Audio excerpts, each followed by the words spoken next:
અમદાવાદ શહેરના ઈસલપુરમાં ચોરીના આરોપમાં એક 12 વર્ષના મુસ્લિમ દીકરાને બે રહીમથી મારી એના પગના તળિયા તોડી નાખ્યા છે કે નીરવ મોદી, મેહુલ ચોકસી, વિજય માલ્યા, કોર્પોરેટ કંપનીઓના માલિકો, મોટા મોટા લેન્ડ અને માઇનિંગ માફિયાઓ સામે, નેતાઓના ઉચ્ચ અધિકારીઓની સામે રાજ્યની પોલીસ એનો વાળ વાંકો નથી કરી શકતી. તમારી જવાબદારી નથી બનતી? આ પોલીસ તરીકેનું કાર્ય નથી, આ નપુંસકતા છે. ગુજરાતના નાયબ મુખ્યમંત્રી અને ગૃહ રાજ્યમંત્રી એવા હર્ષ સંઘવી અવારનવાર પોલીસના વખાણ કરતા હોય છે, પરંતુ જ્યારે જમીની સ્તર પર જોઈએ ને તો કંઈક અલગ જ દ્રશ્ય જોવા મળે છે. કારણ કે ક્યારેક તેમની પોલીસ તેમના જ નેતાઓનું નથી માનતી, ક્યારેક સામાન્ય લોકોની ફરિયાદ નથી નોંધાતી, ક્યારેક સગીર બાળકો ઉપર ક્રૂરતા આચરવામાં આવે છે. થોડા સમય પહેલા બાલાસિનોરમાંથી આપણે આવો એક કિસ્સો જોયો હતો, જેમાં ભાજપના જ 2 ધારાસભ્યો પોલીસ પર આરોપ લગાવી રહ્યા હતા કે તેમના દ્વારા એક સગીર બાળક પર ક્રૂરતા આચરવામાં આવી છે, અને જ્યારે ફરિયાદ નોંધાવવાનું કીધું ત્યારે પોલીસ ફરિયાદ દાખલ નથી કરતી.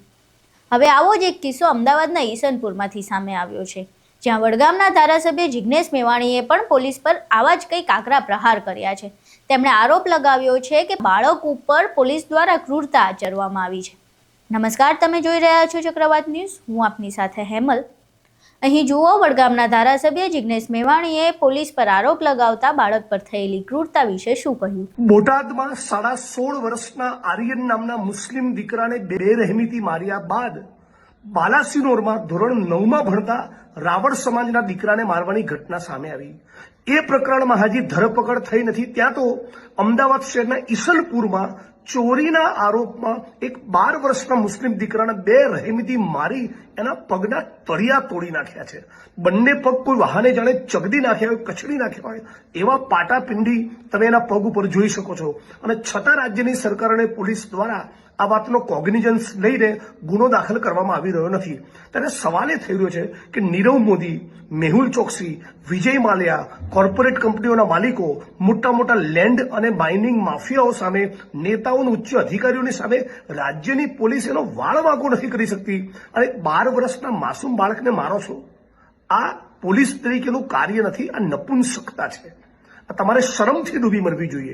હું માગણી કરું છું કે તાબડતોબ ઈસનપુર પોલીસની સામે ગુનો દાખલ કરવામાં આવે અને પોલીસ ઇન્સ્પેક્ટરની સામે પણ ફરિયાદ થવી જોઈએ કે તમે જે પોલીસ સ્ટેશનમાં ઇન્સ્પેક્ટર છો ત્યાં ઘટના બની કઈ રીતે. તમારી જવાબદારી નથી બનતી, અને જો તમારી જવાબદારી ના બનતી હોય તો તાબડતોબ તમે એનો ખુલાસો કરો.